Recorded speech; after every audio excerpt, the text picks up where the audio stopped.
All right, so today we're going to take a deep dive into all the info about the 2025 Hyundai Santa Cruz that you sent over. Tons of articles and reviews. It looks like you really want to get what makes this thing tick. Yeah, the Santa Cruz is definitely turning some heads. It's kind of a weird mix between like a tough truck and a nice crossover, challenging what a pickup should be, you know?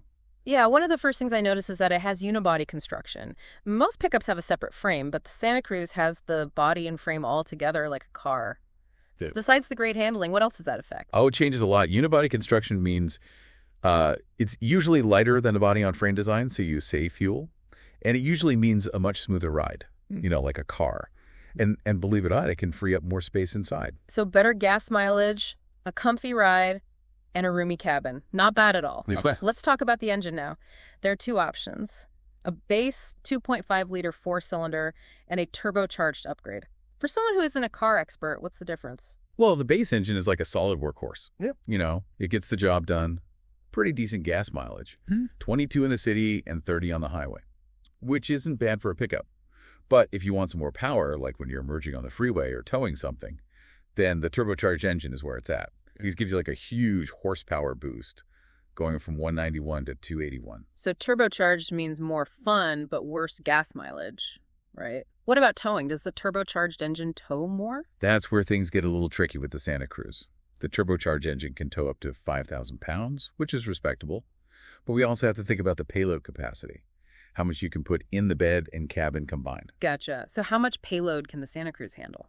That's the catch. Only 1,411 pounds, which is actually the lowest in the U.S. for any pickup truck. So it can tow a good amount, but you can't actually carry that much in the truck itself. So it seems like the Santa Cruz is meant for a specific type of person, someone who wants a great driving experience and maybe some light towing, but won't be hauling heavy loads. Right. It's not meant to be like a work truck. It's more of a lifestyle vehicle, you know, for someone who needs a truck bed sometimes, but isn't carrying tons of bricks or anything. Okay, so it's definitely breaking the mold with its construction and capability. What about the inside? What's it like to actually sit in it? From the reviews you sent, it seems like Hyundai wanted to make it feel upscale, especially the higher trim levels. There are options for leather seats, heated and ventilated seats, you know, all the fancy stuff. Sounds pretty nice. Some reviewers said the back seats are small, though. How big of a deal is that? It depends on what you need, I guess. Huh? If you always have adults in the back seat, it might be a little cramped. But for kids or people who only ride back there, sometimes it's probably fine. Good point. How about the technology? Are there any cool features? Oh, yeah. The Santa Cruz is loaded with tech. The standard is a 12.3-inch touchscreen for infotainment wireless, Apple CarPlay, and Android Auto. And you can even get a Bose sound system. And they kept some buttons and knobs for the climate control and volume. I'm glad. I like to have some physical controls instead of just a touch screen. Speaking of physical, how about that truck bed? Some reviewers say it's small and others say it's really functional. What's the truth? Well, the Santa Cruz bed is on the smaller side for sure. It's only a little over 4 feet long. But they added some cool features to make it more useful. For example, there's a hidden compartment under the floor that locks.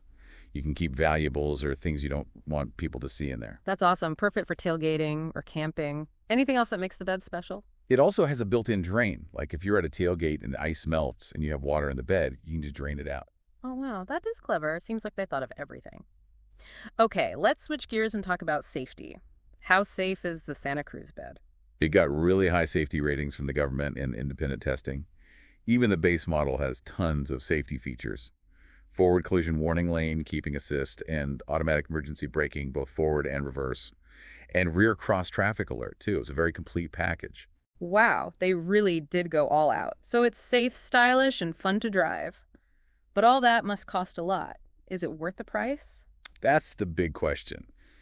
I'd say it's a pretty good value overall, especially when you think about its features, gas mileage, and safety ratings. And I know you've been looking at all the different trim levels, which can really help someone decide if the Santa Cruz is right for them. But we'll save that discussion for the next part of our deep dive. So we're back and ready to keep digging into this Santa Cruz. I'm starting to see why people are so interested in it. Definitely not your typical pickup. Yeah, it's like they're rethinking what a truck can be. That's probably why people are so excited about it, but also why there's so much debate. Speaking of debate, I noticed that there's no predicted reliability score for the 2025 model. Should that worry potential buyers? Well, it makes sense that there's no score yet. It's a brand new model, so there's not enough data yet. But Hyundai has been getting much better with reliability lately, they've really improved. Yeah, and their warranty is really good. Totally. A 5-year, 60,000-mile limited warranty and a 10-year, 100,000-mile powertrain warranty. That shows that they're confident in their product. That's good to know. So back to safety for a minute. We talked about the great safety ratings, but I'm wondering about the specific driver assistance features. What's included as standard? The Santa Cruz has a lot of safety tech. Even the base model has automatic high beams, blind spot monitoring, forward collision warning, forward and reverse automatic emergency braking, and rear cross traffic alert too. Wow. And that's not all. It also has lane keep assist, lane centering assist, driver attention monitoring, and even vehicle exit warning. Vehicle exit warning. What's that? It's a feature that warns you if a car is coming from behind when you're opening your door. It's really helpful in busy parking lots or on crowded streets. Oh, that makes sense. Like a safety net for dooring accidents. What about optional driver assistance features? Are there any cool ones? Oh yeah, there are some more. If you want all the bells and whistles, you can add cyclist detection, a surround view camera system for easier parking and maneuvering, a blind spot camera, and even speed limit recognition. Speed limit recognition, so it can help you avoid speeding tickets. Pretty much. It can read the speed limit signs and even adjust your speed if you want it to. That's amazing. So the Santa Cruz is trying to make driving safer and easier. Let's talk about the infotainment system now. We talked about the 12.3-inch touchscreen before. What are people saying about it? It seems like everyone's impressed. It uses the latest version of Hyundai's infotainment system, which is known for being easy to use and very responsive. Reviewers say it's intuitive, you can customize it a lot, and it has really clear graphics. And no more messy cords, right? Nope. Wireless Apple CarPlay and Android Auto come standard, so connecting your phone is super easy. And if you're an audiophile, the optional Bose premium audio system is supposed to be amazing. Sounds like they really covered everything. So we have a comfortable interior, a practical bed with some cool features, cutting-edge safety tech, and a great infotainment system. What else do we need to know about the Santa Cruz? Well, we've been talking about the Santa Cruz by itself, but we should also look at its competition. It's not the only unconventional pickup out there. Oh, right. Who are its main competitors? The most obvious one is the Ford Maverick. Yeah. It's another unibody truck that's changing the game. How do they compare? It's close. The Santa Cruz has a more powerful turbocharged engine option and can tow a bit more. So that might be better for people who need that extra power. So the Santa Cruz is better? Well, not so fast. The Maverick is cheaper and has a hybrid powertrain option. So that's good for people who want better fuel economy. And it also has a slightly bigger bed and can carry more. So it depends on what you're looking for. More power and towing capacity or better gas mileage and practicality. Exactly. And there's another truck we can't forget about. The Honda Ridgeline. Isn't the Ridgeline bigger than the Santa Cruz, though? You're right. It's actually a size class larger, so it has more space overall. A bigger bed, more payload capacity, and more room inside, especially in the back seats. So it's more like a traditional truck. Kind of. It also has a smooth V6 engine, a really good all-wheel drive system, and a 9-speed automatic transmission. It's a very refined truck. Sounds impressive. But I bet it's more expensive. Yeah, it is. The Ridgeline's a lot more expensive than the Santa Cruz, and it doesn't get as good gas mileage. Okay, so another trade-off to think about. It seems like there's no clear winner in this unconventional pickup truck battle. It really depends on what you need and what you like. Do you want the extra space and refinement of the Ridgeline, the fuel economy of the Maverick, or the sporty performance and unique style of the Santa Cruz? Tough choices. I can see why the Santa Cruz is getting so much attention. It's not trying to be everything to everyone. It's doing its own thing, and that's appealing to some people. Exactly. That's what makes it so interesting. It's not afraid to be different, and it's pushing the boundaries of what we think a pickup truck can be. Well said. We've covered a lot, but there's one more thing we need to talk about. The different trim levels and what they offer. We'll dive into that in the last part of our deep dive. All right, we're back for the last part of our Santa Cruz deep dive. We've talked about the design, the engines, the safety features, the tech, and even how it compares to other trucks. Now it's time to get into the details. The trim levels. Yeah, this is where it gets really interesting for people who are thinking about buying one. Picking the right trim level is all about finding the best mix of features and price. Yeah, so it fits your needs and your lifestyle. Okay, tell me about it. What are the options? So for the 2025 model, the Santa Cruz comes in 5 trim levels: SE, SL Activity, XRT, and Limited. All right, let's start with the base SE trim. What do you get? The SE is the most basic, but it still comes with a lot. You get 18-inch alloy wheels, LED headlights, and taillights, cloth upholstery, and a 6-way manually adjustable driver's seat. Not bad for a base model.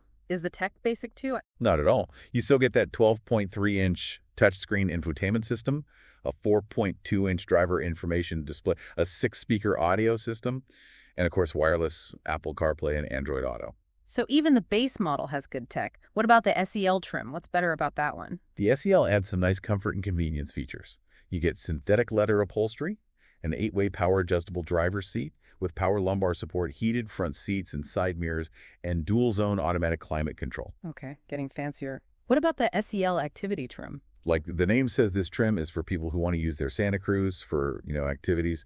You get a sunroof, a sliding rear window bed, lighting a tonneau cover, a 115-volt outlet in the bed, and even those C-channel utility racks on the roof. That sounds perfect for tailgating, camping, or carrying gear. Exactly. And you get some tech upgrades, too, like a 12.3-inch digital gauge cluster and wireless device charging. Okay, now the one that I'm really interested in, the XRT.